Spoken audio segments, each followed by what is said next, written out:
ఇంకా మన అహ్మదాబాద్ యాక్సిడెంట్ గురించి మ్యారీ సియావో అనే ఆవిడ ఏం చెప్తుందో చూద్దాం ఒకసారి.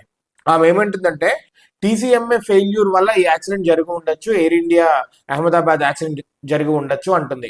టీసీఎంఏ అంటే ఏంటంటే thrust control mall function accommodation and full authority digital engine control, ఇవి దీని వల్ల జరిగి ఉండొచ్చు అని చెప్పి ఏమంటుంది.